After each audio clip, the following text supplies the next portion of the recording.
Dear teachers, welcome to JS in English Learning. We are with Unit 9 of the revised PGTRB syllabus, and we are discussing history of English language teaching. And now today in the modern world, English language is a very popular language, but it was not so in the beginning. இன்னைக்கு English பாப்புலரா இருந்தாலும் அன்று ஒரு காலத்துல language இப்போ வந்து எப்போ language English வந்து originate ஆயிடுச்சு ஹிஸ்டாரிக்கலி the beginnings அப்படின்னு சொல்லும் பொழுது it is somewhere in the full format ஒரு மாடர்ன் இங்கிலீஷ் அப்படின்னு எவால்வ் ஆனது அப்படின்னு பாத்தீங்கன்னா ஏறக்குறைய the architect of English language அப்படின்னு சொல்லும் பொழுது ஏறக்குறைய we begin with Chaucer. அப்ப ஏறக்குறைய அதனுடைய பிகினிங்கே பாத்தீங்கன்னா ரொம்ப லேட்டா தான் வருது. ஏறக்குறைய எந்த செஞ்சுரியில 13th century 14th century BC தான் வருது. That too, sorry, AD ல after the death of Jesus Christ, Anno Domini. இப்போ வந்து காமன் ஈரான்னு சொல்றாங்க. அந்த காமன் ஈரால தான் வருது அப்படிங்கிற ஒரு இன்ஃபர்மேஷன். ஆனா முதலாக எந்த லாங்குவேஜ் ரொம்ப பாப்புலரா இருந்தது அப்படின்னா அந்த கிளாசிக்கல் லாங்குவேஜஸ், பர்டிகுலர்லி இந்த பிஃபோர் காமன் ஈரா. அதாவது நம்ம பிசின்னு சொல்றோம் இல்லையா, பிஃபோர் கிரைஸ்ட். அந்த காமன் ஈராவுக்கு முன்னாடி இருந்த ஈரால Latin and grammar were the dominant languages. Okay, and these two languages were the languages that was used for education, trade, and diplomacy almost in Europe. And then we find in French language there was a very famous book, okay, which paved way for French language also becoming an important language. What is that language? John Palsgrave's, okay, அந்த term என்னன்னே படிக்க முடியல because நமக்கு French தெரியாது. அந்த புக்கை மட்டும் தெரிஞ்சு வச்சுக்கோங்க. This is a book by John Palsgrave. In 1530, this was the earliest grammar book. This book helped people to learn French language. அப்ப பிரெஞ்சு லாங்குவேஜும் பாப்புலரா வந்தது. இங்கிலீஷுக்கு ஒரு பெரிய காம்படிஷனா இருந்த ஒரு லாங்குவேஜ் அப்படின்னா French language. But in 16th century, 17th century, 18th century பாத்தீங்கன்னா because of English colonization, because of the colonial expansion, and because of missionary activity, what happened? English became a popular language. நம்ம Indian ELT அதனுடைய history நமக்கு YouTube channel இருக்கு. அது நமக்கு old சிலபஸ்ல தான் இருக்கு, புதுசா ஆட் பண்ணதுல இல்ல. இருந்தாலும் நீங்க அதை ஒரு தடவை பார்த்துருங்க. What is the history of English language teaching in India? நம்ம சேனல் JSN இங்கிலீஷ் லேர்னிங்ல உள்ள போய் பார்த்தீங்கன்னா பிளேலிஸ்ட்ல இருக்கு. அதையும் ஒரு தடவை வாட்ச் பண்ணி ப்ரிப்பேர் பண்ணி வச்சுக்கோங்க, நோட்ஸ் எடுத்துக்கோங்க. Now coming to the method. இப்போ English language has become a foreign language. It has become a second language. EFL, ESL அப்படின்னு வரும் பொழுது நமக்கு ஒரு தியரிட்டிக்கல் பேரடைம் இருக்கு. அந்த தியரிட்டிக்கல் பேரடைமை பேஸ் பண்ணி மெத்தடாலஜி, அந்த மெத்தடாலஜிக்கு மெத்தடாலஜி எஃபெக்டிவ் ஆக்குறது டெக்னிக். இது ஒரு டெர்மினாலஜிஸ். இன்னொரு செட் ஆஃப் டெர்மினாலஜி என்ன சொன்னோம்?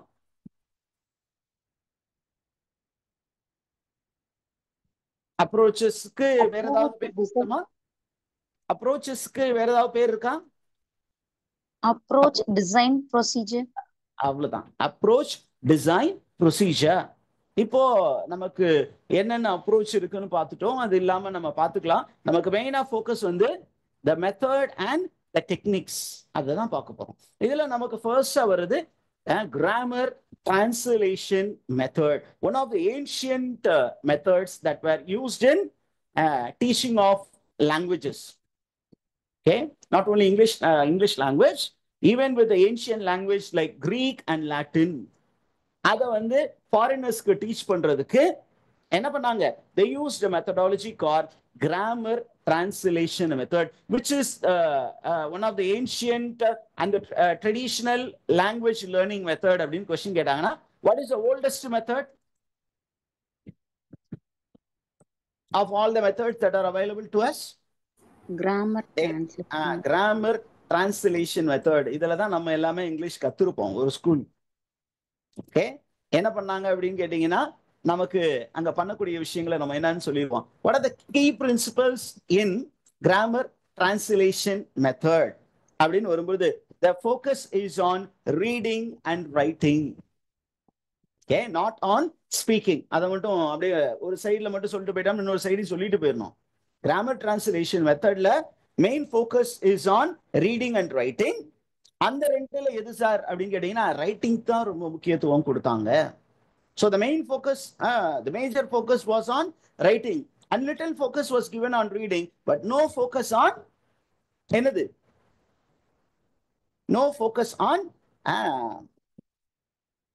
okay, no focus on speaking and listening. இங்க கொடுத்திருக்காங்க பாருங்க, speaking and listening are not at all given importance. ரைட்டிங்க்கு ரொம்ப, அதனால தான் பாத்தீங்கன்னா நமக்கு கிராமர் ட்ரில், நமக்கு தமிழ்ல ஒரு சென்டென்ஸ் கொடுத்து அது இங்கிலீஷ்ல டிரான்ஸ்லேட் பண்ணு அப்படின்னு சொல்லியிருப்பாங்க. வச்சு பரம்பு எடுத்து வெளுன்னு வெளுத்திருப்பாங்க. இதெல்லாம் உதவாங்கி படிச்சிருப்போம். அப்ப இதுல பாத்தீங்கன்னா what is the main focus of grammar translation method being used in classroom? To make the students read literature and academic text and understand them. The main goal என்ன? To read literature, அவங்கள இலக்கியங்கள் வாசிக்க வைக்க வேண்டும். அப்புறம் academic texts which are in foreign language, அதை படிக்க வைக்கணும். அப்புறம் இந்த கிராமர் டிரான்ஸ்லேஷன் மெத்தட்ல முதல் இடம் எதுக்கு கொடுக்கப்பட்டது? ஏன்னா ரைட்டிங்க்கு முதல் இடம் கொடுக்கும்போது ஆட்டோமேட்டிக்கலா the mastery of grammar ரூல்ஸுக்கு அவங்க முதல் இடம் கொடுத்தாங்க. அப்ப என்ன பண்ணுவாங்க, கிராமர் புக்கை நம்ம கையில கொடுத்துருப்பாங்க. Am I right, teachers? Wren and Martin high school grammar book, அதுதான் ஒரு காலத்துல கொடி கட்டி பறந்துச்சு. இன்னைக்கு 1008 கிராமர் புக் வந்தாலும் ஹை ஸ்கூல் அப்படின்னு வந்துச்சுன்னா Wren and Martin high school grammar book. அப்ப அதுல இருக்கக்கூடிய ரூல்ஸ், அந்த ரூல்ஸ்ல இருக்கக்கூடிய எக்ஸெப்ஷன் எல்லாத்தையும் மனப்பாடம் பண்ணணும். போட்டு என்ன பண்ணுவாங்க, திணின்னு எல்லாத்தையும் திணிச்சிருப்பாங்க. அப்ப we need to master the grammar rules. அப்ப சென்டென்ஸ் பேட்டர்ன் ரூல்ஸ் எல்லாம் படிக்கணும். what are the basic rules? Sentence pattern rule என்னன்னா யூனிட் 10க்கும் தேவைப்படும். எஸ்வி அப்புறம் எஸ்விசி, எஸ்விஓ, ஐஓடிஓ, இந்த மாதிரி எல்லாமே கொஞ்சம் பேசிக்கா இருக்கிறதெல்லாம் பார்த்து வச்சுக்கோங்க டீச்சர்ஸ். ஏன்னா அது கிராமர் டிரான்ஸ்லேஷன் மெத்தட்ல வரும். ரைட், கிராமர் அப்படின்னு நமக்கு டைட்டிலே கொடுத்துட்டாங்க. கிராமருக்கு இம்பார்ட்டன்ஸ் கொடுக்கணும், mastery of that grammatical structure படிச்சுக்கணும். இன்னொரு ஈக்குவல் இம்பார்ட்டன்ஸ் எதுக்கு கொடுத்தாங்க அப்படின்னா டிரான்ஸ்லேஷன். அப்ப டிரான்ஸ்லேஷன் அப்படிங்கும் போது கிளாஸ் ரூம் ஆக்டிவிட்டியில என்ன பண்ணியிருப்பாங்க, they will teach you to translate from L2 to L1. L2 னா என்ன அப்படின்னு கேட்டீங்கன்னா target language, that is foreign language English. ஒரு இங்கிலீஷ் கிளாஸ் ரூம் அப்படின்னா இங்கிலீஷ்ல இருக்கிறத தமிழ் லாங்குவேஜ், நம்ம தமிழ் லாங்குவேஜ் தான் L1 வச்சுக்கோமே. அப்ப இங்கிலீஷ்ல இருக்கிற தமிழுக்கு மொழிபெயர்க்க சொல்லுவாங்க, தமிழ்ல இருக்கிறத இங்கிலீஷ்க்கு மொழிபெயர்க்க சொல்லுவாங்க. அண்ட் அதே தமிழ்ல இருக்கிறது இங்கிலீஷ்க்கு, இங்கிலீஷ் இருக்க தமிழ், இதெல்லாம் சொல்லுவாங்க. அதே நேரத்துல என்ன பண்ணுவாங்க, they will ask us to memorize vocabulary. நமக்கு ஒரு பைலிங்குவல் வேர்ட் லிஸ்ட் கொடுத்துருவாங்க. இன்னுமே இது வந்து ஸ்கூல்ல இருக்கு. ஏன்னா இங்கிலீஷ் கற்றுக் கொடுக்கும் போது அந்த கைடுன்னு ஒன்று இருக்கும். நான் கைடெல்லாம் பேர் சொல்ல விரும்பல, நானும் ஒரு கைடில் ஒர்க் பண்ணியிருக்கிறேன். அதுக்கு ஒரு வாய்ப்பு என்னுடைய நண்பர் ஒருத்தர் கொடுத்தாரு.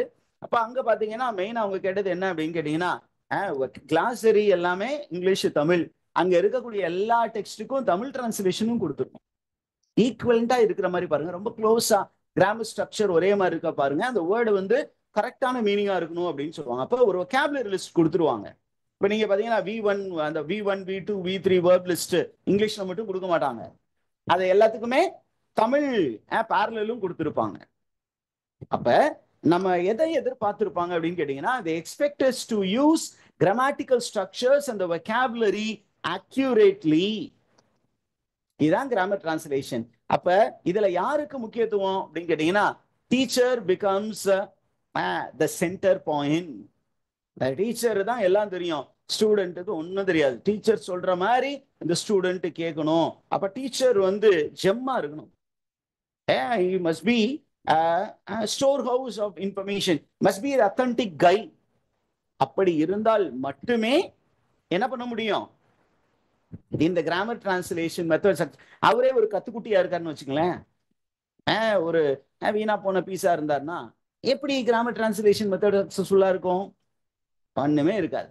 அப்ப that is what we need to know about grammar translation method. For example, ஒரு கிராமர் டிரான்ஸ்லேஷன் மெத்தடோடைய கிளாஸ் ரூம் ஃபீச்சர் எப்படி இருக்கும் அப்படின்னு கேட்டீங்கன்னா, அங்க ஒரு கிராமர் பேஸ்டு சிலபஸ் இருக்கும், which is organized around rules and structure.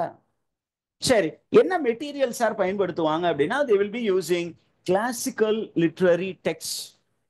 அப்புறம் ஒரு மாடல் சென்டென்ஸ் கொடுத்து இந்த மாடல்லையே நீங்க ஒரு சென்டென்ஸ் எழுதுங்க. அதே மாதிரி நமக்கு பைலிங்குவல் டிக்ஷனரி. உங்களுக்கு ஏதாவது பைலிங்குவல் டிக்ஷனரி ஞாபகம் வருதா டீச்சர்ஸ்? ரொம்ப ஃபேமஸான டிக்ஷனரி, நம்ம பயன்படுத்தின டிக்ஷனரி ஒரு காலத்துல, இன்னமும் சில பேர் பயன்படுத்திக்கிட்டு இருப்பாங்க. லிப்கோ டிக்ஷனரி, வர்த்தமான் டிக்ஷனரி, தமிழ் ஆங்கில அகராதி அப்படின்னு சொல்லி வருது. அப்ப இந்த மாதிரி பைலாங்குவல் டிக்ஷனரி எல்லாம் மெட்டீரியலா பயன்படுத்துவாங்க. வாட் இஸ் ஆக்டிவிட்டி அப்படின்னா, ஒரு லிட்டரரி பாசேஜை டிரான்ஸ்லேட் பண்றது. அது L2ல இருந்து L1 இருக்கலாம், இல்லை L1ல இருந்து L2 இருக்கலாம். அப்புறம் writing composition exercise, grammatically correct sentences எழுதணும். அப்படி எழுதல அப்படின்னா என்ன கொடுப்பாங்க? Error and punishment method, reward and error and punishment தானே சொல்லுவாங்க அதை பிஎட்ல. ரிவார்ட் அண்ட் பனிஷ்மெண்ட், இன்னொன்னு பனிஷ்மெண்ட்டை மட்டும் வச்சு சொல்லுவாங்களே ஒரு மெத்தட் இருக்கு. சரி, அது என்னன்னு அப்புறம் பார்த்துக்கோங்க. அதுக்கப்புறம் பார்த்தீங்கன்னா நிறைய கிராமர் ட்ரில் இருக்கும். உங்களை கிராமர் ரூல்ஸ் பேஸ் பண்ணி நிறைய எழுத வைப்பாங்க. அப்புறம் டீச்சர் வந்து the person who knows everything, அவங்க தான் ரூல்ஸ் எக்ஸ்பிளைன் பண்ணுவாங்க, அவங்க தான் கரெக்ட் பண்ணுவாங்க. த ஸ்டூடெண்ட்டு சொல்ற வேலையை கேட்டுக்கிட்டு வாயை மூடிட்டு கேட்கணும். கொஸ்டின் கேட்கறது வேலையே கிடையாது. எல்லாத்தையும் கொடுக்கறது எல்லாத்தையும் மண்டையில ஏற்றணும். ஏற்றிக்கிட்டு எல்லா ரூல்ஸையும் மக்கடிக்கணும். ரூட் லேர்னிங், வெக்காபுலரிய மொட்டை மனப்பாடம் பண்ணணும், ரூல்ஸை மொட்டை மனப்பாடம் பண்ணி எழுதி. This is what is grammar translation method. எப்ப அந்த கிராமர் டிரான்ஸ்லேஷன் மெத்தட்ல ரீடிங் காம்ப்ரிஹென்ஷனுக்கு முக்கியத்துவம் கொடுப்பாங்க, காம்போசிஷன் ரைட்டிங்க்கு முக்கியத்துவம் கொடுப்பாங்க. இப்ப எல்லாமே சொல்லியாச்சு, சரிங்களா? இப்ப இந்த தியரியில டிராபேக் என்ன அப்படிங்கிறது தான் நமக்கு கொஸ்டினா வரும் நான் எதிர்பார்க்கிறேன். என்ன அப்படின்னு கேட்டீங்கன்னா, இந்த கிராமர் டிரான்ஸ்லேஷன் மெத்தடை ஏன் கிரிட்டிசைஸ் பண்ணாங்க அப்படின்னா, இங்க என்னத்துக்கு இம்பார்ட்டன்ஸ் கொடுக்கல. நம்ம LSRW ஸ்கில்ல 2 ஸ்கில்லுக்கு இம்பார்ட்டன்ஸ் கொடுக்கல. என்ன 2 ஸ்கில்லுக்கு இம்பார்ட்டன்ஸ் கொடுக்கல? ஸ்பீக்கிங்க்கும் கொடுக்கல, லிசனிங்க்கும் கொடுக்கல. அதுக்கப்புறம் என்னது, இந்த மெத்தட் வந்து மெமரைசேஷனுக்கு ரொம்ப இம்பார்ட்டன்ஸ் கொடுத்துச்சு. அப்ப ரோட் மெமரைசேஷனுக்கு இம்பார்ட்டன்ஸ் கொடுத்துச்சு. Real usage of language in context சொல்லி கொடுக்கல. இதுல ரொம்ப முக்கியமான ஒரு ஆர்கியூமெண்டா கிரிட்டிக்ஸ் வச்சது என்ன அப்படின்னா, translation does not mirror real life language use for most learners. அதே நேரத்துல learning is not active activity here, it becomes a passive activity. and எதுக்காக படிச்சாங்க? எக்ஸாமுக்காக, வாழ்க்கைக்காக படிச்சாங்களா? இல்ல. அப்ப அல்டிமேட்டா ஒரு லாங்குவேஜ் லேர்னிங் அப்படின்னா you should become fluent and then you should become what is it, competent with the language. இது ரெண்டுமே இந்த கிராமர் டிரான்ஸ்லேஷன் மெத்தட்ல நடக்கல. ஒரு காலத்துல இந்தியெல்லாம் எப்படி படிச்சோம் அப்படின்னு கேட்டீங்கன்னா, மனப்பாடம் பண்ணோம். நான் வந்து என்ன பண்ணேன்னா, என் ஃப்ரெண்டு ஒரு பொண்ணு இருந்தா அப்படி, அந்த பொண்ணுகிட்ட போய் மா ஏதாவது கொஞ்சம் ஹெல்ப் பண்ணுப்பா, ப்ளீஸ் ஹெல்ப் மீ அப்படின்னு சொன்னா அது என்ன பண்ணும், கொஸ்டின்லேயே ஒரு வேர்டை மாத்தா ஆன்சர் வரும். அந்த மாதிரி கொஸ்டினா எனக்கு சொல்லி கொடுக்கும். இதை எழுதி எழுதி பார்ப்போம். இதுதான் மெமரைசேஷன். எதுக்கு? எக்ஸாம்ல எப்படியாவது ஒரு 30 மார்க் 35 மார்க் எடுத்து பாஸ் பண்ணி விட்டுரும்ல. அப்புறம் தமிழ் அங்க என்ன பண்ணிருப்பாங்க, இங்கிலீஷ் வொக்காபுலரி கொடுத்துருப்பான், அதுக்கான ஹிந்தி வேர்டு எழுதணும். அப்புறம் கீழே ஒரு 10 வேர்டு கொடுத்துருப்பாங்க, ஹிந்தியில கொடுத்துருப்பான், அது இங்கிலீஷ். அப்ப இதுல தெரிஞ்சதா ஒரு 4-5 இருக்கும். அப்ப அதெல்லாம் எழுதிட்டு மீதி என்ன பண்ணுவான், மேல அங்க ஒரு கை வச்சுக்கிறது, இங்க கீழே ஒரு கை வச்சுக்கிறது, மேட்ச் பண்ணு. அதுல ஏதாவது ஃப்ளூக்ல 2 மார்க் வருமா? அப்ப அங்க ஒரு பெரிய லைஃப்கான learning did not take place. and purely the learner is relegated to the periphery. இந்த லேர்னருக்கு இங்க பெரிய வேலை இல்லை, ஒரு ஆக்டிவ் இன்வால்வ்மெண்ட் கிடையாது. he only becomes a machine. There is no interaction, there is no creativity. Okay, what teachers? But historically, why is grammar translation method important? இது வந்து negative டிராபேக்லாம் இருந்தா கூட இந்த மெத்தட் தான் ஒரு காலத்துல ஐரோப்பாவில் கொடிகட்டி பறந்த ஒரு மெத்தட். அந்த ஐரோப்பர்கள் எங்கெல்லாம் போனார்களோ அங்கெல்லாம் இந்த மெத்தட் கொடிகட்டி பறந்தது. இந்த மெத்தட்னால தான் பாத்தீங்கன்னா அடுத்த ஒரு மெத்தடே வந்தது. ஏன்னா இந்த மெத்தட் இல்லைன்னா அந்த மெத்தட் வந்திருக்காது. அந்த மெத்தடுக்கு பேரு reform movement of the late 1800s, and this reform movement was led by great linguists like Henry Sweet and Otto Jespersen. இவங்க ரெண்டு பேரும் என்ன ஆர்கியூ பண்ணாங்க அப்படின்னு கேட்டீங்கன்னா, இந்த ரிஃபார்ம் மெத்தடுடைய ப்ரொபோனன்ட்ஸ் அவங்க என்ன சொன்னாங்க அப்படின்னா, they argued that ரைட்டிங்கை விட எதுக்கு நம்ம முக்கியத்துவம் கொடுக்கணும்? ஸ்போக்கன் லாங்குவேஜ்க்கு முக்கியத்துவம் கொடுக்கணும். அதே நேரத்துல இன்னொரு மெத்தடும் இங்க இருந்து தான் உதயமாச்சு. என்ன மெத்தட் அப்படின்னு கேட்டீங்கன்னா, direct method, audio lingual method, communicative language method. இது எல்லாமே உருவாவதற்கு பேஸா இருந்த எந்த method? Grammar translation method, which gave importance only to writing and mastery of vocabulary and mastery of grammatical structure. மற்ற எதையுமே அவங்க ஃபோக்கஸ் பண்ணல. டீச்சரை வந்து எங்க தூக்கி உட்கார்ந்தாங்க? நடு மையத்துல உட்கார வச்சுட்டாங்க. ஸ்டூடெண்ட் ஓரத்துல கையை கட்டி வாய மூடி சொல்றதெல்லாம் கேட்டுட்டு உட்கார்ந்து அவங்க கத்துக்கிட்டது எக்ஸாம் ஷீட்டுக்கு தேவைப்பட்டது, லைஃபுக்கு பெரிய அளவுக்கு பயன்படவில்லை. Is idea clear teachers?